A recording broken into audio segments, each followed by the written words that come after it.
परमेश्वर का आत्मा आपको छुए और ब्लेस करे यीशु मसीह के नाम में। आमीन बोलने वाले आज़ाद हो जाओ। आपने सुना भी गवाही के यूएसए का वीज़ा आया, उनका कनाडा का आया, ऑस्ट्रेलिया का आया। ईमानदार का घर बाइबल बोलती है मैं बसाऊंगा। इतिहास की पुस्तक में लिखा कि बाइबल में लिखा कि ईमानदार का घर मैं बसाऊंगा। अगर आप ईमानदार हैं, अगर आप काम कर रहे हैं जिस घर में, एक औरत अगर नौकर है जिस घर में झाड़ू लगाती है और पोछा लगाती है, अगर आप ईमानदार हैं उस घर में, तो परमेश्वर आपको रानी जरूर बनाएगा एक दिन। ये याद रखना। कह रहे कि उस समय में वो लड़की, इजरायली लड़की, बेशक वो नामान के घर में, दुश्मन के घर में झाड़ू पोछा लगा रही थी, लेकिन वो नामान के साथ ईमानदार रही कि उसने उसके ऊपर दया किया, उसको सुसमाचार सुनाया और परमेश्वर ने दया किया उस लड़की के ऊपर। जब नामान चंगा हुआ, उसके बाद उसने घर जाते ही उस लड़की को बहुत सारा धन देकर विदा कर दिया। आप समझ रहे हैं कि नहीं? तो इसका मतलब आपके दिन आशीष वाले वापिस आ सकते हैं, लेकिन कब? जब आप ईमानदारी के साथ परमेश्वर के साथ चलें, जब आप ईमानदारी के साथ चर्च के साथ चलें। जितने चर्च के साथ ईमानदार होकर चलेंगे, ये भविष्यवाणी है उन लोगों के लिए जो मुझे ऑनलाइन सुन रहे हैं आज, जो प्रॉफिट बजिंदर सिंह मिस्त्री के साथ ईमानदारी से चल रहे हैं। पवित्र आत्मा गवाह है इस बात का कि मैंने आज तक जो भविष्यवाणियां किया वो किसी से पढ़ के पूछ के नहीं किया, कोई झूठी भविष्यवाणियां नहीं है। ये आज रियल होगा आपके लिए। पवित्र आत्मा काम करेगा। 3 महीने के अंदर परमेश्वर आपको एक बड़ी गवाही सुनाएगा यीशु मसीह के नाम में। आपको अपना फल दिखाना है कि मैं 2025 में ईमानदार रहूंगा, मैं अपने स्पिरिचुअल फादर के साथ रहूंगा। और अगर आपके जीवन में स्पिरिचुअल फादर नहीं है, मैं कह रहा हूं कि बाप एक ही होना चाहिए। पहला पतरस 5:6 में लिखा, बलवंत हाथ के नीचे आ जाओ।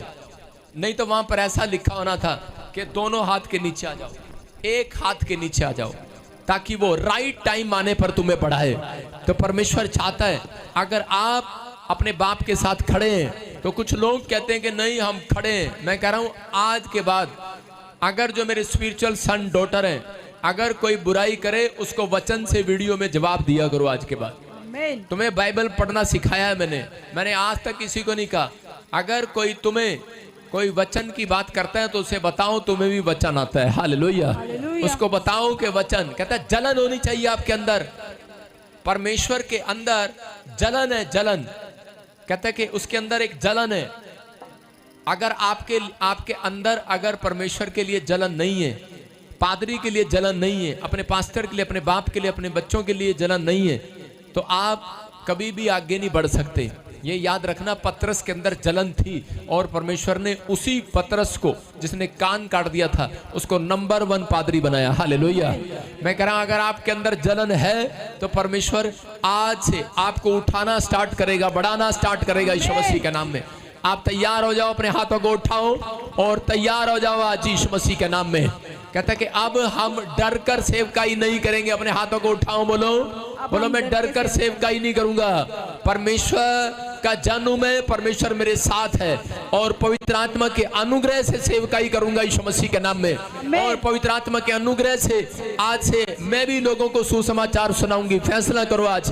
पवित्र आत्मा ने मुझे कहा कि बहुत सारी महिलाएं परमेश्वर का सुसमाचार सुनाया करेंगी यीशु मसीह के नाम में। प्रार्थना करने वाली लेडीज लीडर बनेंगी भारत देश में। याद रखना, प्रार्थना करने वाली लेडीज बहुत बड़ी बड़ी लीडर होंगी, बहुत बड़ी बड़ी। ये भविष्यवाणी है, याद रखना। आप सरपंच बनेंगे, एमएलए बनेंगे, बड़ी बड़ी पोस्ट पर बैठेंगे, ये अफसर बनेंगी। औरतों की बात कर रहा हूं मैं, आदमियों की बात नहीं कर रहा हूं। मैंने कहा आदमी लोग बैठ सकते हैं, ठीक है, लेकिन प्रार्थना करने वाली औरत को बोल रहा हूं जो निराश रहती है अपने घर पर, जो सोचती है मैं कुछ नहीं कर सकती। प्रार्थना करे और परमेश्वर आपके लिए एक योजना तैयार कर रहा है इस साल में यीशु मसीह के नाम में। बोलो आमीन। हाँ सुनेंगे गवाही को। शाबाश। जैमसी की पापा जी। हाँ कलीसिया ਨੂੰ ਜੈਮਸੀ की मैं परमेश्वर ਦਾ ਧੰਨਵਾਦ ਕਰਦੀ ਹਾਂ कि ਸਾਨੂੰ ਅੱਜ ਇਸ ਗਵਾਹੀ ਨਾਲ ਉਹਨੇ ਇੱਥੇ ਖੜਾ ਕੀਤਾ। ਪਾਪਾ ਜੀ ਇਸ ਚਰਚ ਨਾਲ ਜੁੜਨ ਤੋਂ ਪਹਿਲਾਂ ਸਾਡੇ ਕੋਲ ਕੋਈ ਵੀ ਬਿਜ਼ਨਸ ਨਹੀਂ ਸੀ। ਅਸੀਂ ਜੋ ਵੀ ਬਿਜ਼ਨਸ ਕਰਦੇ ਸੀ 3-4 ਬਿਜ਼ਨਸ ਟਰਾਈ ਕਰੇ, 30-35 ਲੱਖ ਰੁਪਇਆ ਲਾਉਂਦੇ ਸੀ ਤੇ ਲਾਸ ਹੋ ਜਾਂਦਾ ਸੀਗਾ। ਪਰ ਜਦੋਂ ਦੇ ਅਸੀਂ ਇਸ ਚਰਚ ਨਾਲ ਜੁੜੇ ਆ ਪਾਪਾ, ਸਾਨੂੰ 2 ਸਾਲ ਹੋਏ ਆ। 2 ਸਾਲ ਦੇ ਵਿੱਚ ਸਾਨੂੰ ਪਰਮੇਸ਼ਰ ਨੇ ਲਖਨਊ ਦੇ ਵਿੱਚ ਇੱਕ ਨਹੀਂ, ਅਸੀਂ ਇੱਕ ਸਪੈਸ਼ਲ ਹੈਂਡ ਪ੍ਰੇ ਕਰਵਾ ਕੇ ਇੱਕ ਬਿਜ਼ਨਸ ਸਟਾਰਟ ਕਰਿਆ ਸੀ ਤੇ ਉਸ ਤੋਂ ਅੱਗੇ ਸਾਨੂੰ ਪਰਮੇਸ਼ਰ ਨੇ 3 ਬਿਜ਼ਨਸ ਨਾਲ ਬਲੈਸ ਕੀਤਾ ਹੈਗਾ। हालेलुया। क्या आप हंस सकते हैं मेरी तरह? बोलो हा हा हा। आप फॉर्मेलिटी कर रहे हैं। बाइबल में लिखा जब मनुष्य करा मन में हंसता है तो मुंह पर भी प्रसन्नता छा जाती है। जब आप ऊपर से नहीं हंसेंगे तो अंदर चमत्कार कैसे होगा? क्या आप हंस सकते हैं? मैं इसलिए हंस रहा हूं जो ले हैंड की बुराई करते हैं। अरे भाई, पतरस की सास जब बीमार थी उसने यीशु मसीह को बुलाया, उसने कहा ले हैंड करो। उसने ले हैंड किया, पतरस की सास चंगी होगी। यीशु मसीह ने अंधे पर हाथ रखा, अंधा चंगा हो गया। अब वो बोलते हैं कि यीशु मसीह कौन सा पैसे लेता था, मुझे क्या पता। आप समझ रहे हैं कि नहीं? सारे बोलो हालेलुया। अरे यीशु मसीह ने तो सरेआम मांगा। यीशु मसीह ने कहा भाई किसके पास रोटियां हैं पूछो, किसके पास मछलियां हैं? है किसी के पास? कोई नहीं आया। एक छोटा सा बच्चा सामने आया और परमेश्वर ने उस जवान को सबसे ज्यादा आशीर्वाद दिया। याद रखना, वो आगे चल के बच्चा एक बहुत बड़ा लीडर बना। ये इतिहास है इस बात का, करे कि जो परमेश्वर के कामों के लिए आगे आते हैं बीज बोने के लिए, वो करे कि छोटे आदमी नहीं बड़े आदमी बनने वाले हैं। यीशु मसीह के नाम में इतिहास रचने वाले हैं। ये गवाही है इस बात के लिए, करे कि 30-35 लाख रुपए का नुकसान था, कोई बिजनेस नहीं था। जब ले एंड ब्रेकर आया और करे बीज बोया चर्च में, तो आपके सामने कहते कि परमेश्वर ने चमत्कार किया। एक नहीं, 3 बिजनेस है यीशु मसीह के नाम में। जोर से तारीफ करो, जोर से।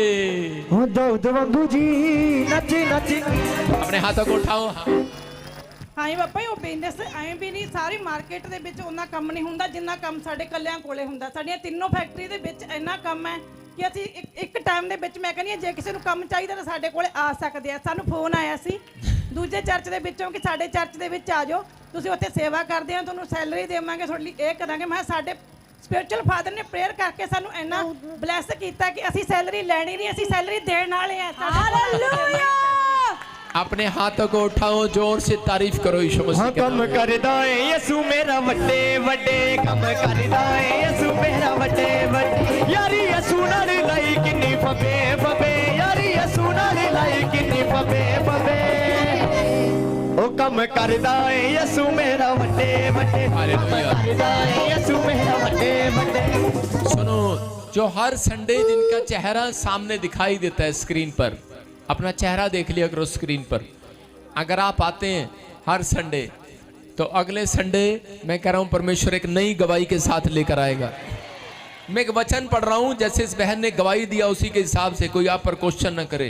दूसरा राजा 2:3 में लिखा कि अलीशा के पास लिखा कि दूसरी मिनिस्ट्री के कुछ चेले आए और अलीशा के पास आकर कहने लगे, क्या तुझे मालूम है कि आज यहोवा तेरे स्वामी को तेरे ऊपर से उठा लेने पर है? उसने कहा हाँ मुझे मालूम है, लेकिन तुम चुप रहो। हालेलुया। उसने उनको डांट लगा दी। जब और बाइबल बोलती है कह रहे कि जो दुष्ट को डांटता है उसके ऊपर आशीर्वाद उतरते हैं। आप मसीह लोग हो, अगर आपको कोई अगर गुमराह करता है, आप उसी समय चर्च से गुमराह करता है, जब आप उसको डांटते हो आपके ऊपर आशीर्वाद उतरते हैं यीशु मसीह के नाम में। ये याद रखना कि आपको परमेश्वर के वचन के अनुसार चलना है। प्रभु ने आपको ये प्लेस दिया है, इसी प्लेस से आप आशीष पाएंगे। जो YouTube चैनल पर जुड़े हुए हैं, जो लाइव जुड़े हुए हैं, कहता है कि विश्वास रखना है कि इन दिनों में बाइबल बोलती है कि झूठे छल से काम करने वाले प्रेरित खड़े हो जाएंगे। और कहता है कि वो छल से, क्लियर लिखा बाइबल के अंदर कि छल से काम करने वाले खड़े हो जाएंगे और गुमराह करेंगे लोगों को। उसमें कोई भी हो सकता है। बाइबल में भविष्यवक्ताओं के लिए भी बोला गया, प्रेरितों के लिए भी बोला गया। क्यों बोला गया? क्योंकि परमेश्वर बताना चाहता है कि महिमा पाने का घमंड किसी के अंदर भी आ सकता है। महिमा पाने का घमंड, लोग मेरी तारीफ करें, लोग मेरे को ही कहें, लोग मेरी ही सुने बस। परमेश्वर ने किसी चर्च के अंदर एक नहीं, परमेश्वर एक नहीं, मैं कह रहा हूं एक भजिंदर सिंह नहीं, लाखों भजिंदर सिंह खड़े कर सकता है। आपको विश्वास करना है इस बात के लिए कि जो महिमा मिले वो परमेश्वर को मिले। जो महिमा मिले वो परमेश्वर को मिले, जो आदर हो वो परमेश्वर का हो। मनुष्य मेरा आदर ना करे, मेरा परमेश्वर अगर मेरा आदर और सम्मान करता है तो वो बहुत बड़ी बात है। हालेलुया। पवित्र आत्मा चाहता है, कहता है कि आपको सबसे पहले परमेश्वर से प्रेम करना है, परमेश्वर के वचन के साथ चलना है कि आप आगे बढ़े। इन दिनों में कहता है कि अंत समय में ऐसा होगा कि बाइबल बोलती है कि ऐसे छल से काम करने वाले खड़े हो जाएंगे, आपको गुमराह करेंगे। लेकिन पवित्र आत्मा कहता है कि वो ढोंग वो थोड़े दिन का होता है, सजा परमेश्वर जरूर देता है। वेट करो, देगा वो जल्दी यीशु मसीह के नाम में। अपने हाथों को उठाओ, जोर से तारीफ करो यीशु मसीह के नाम में।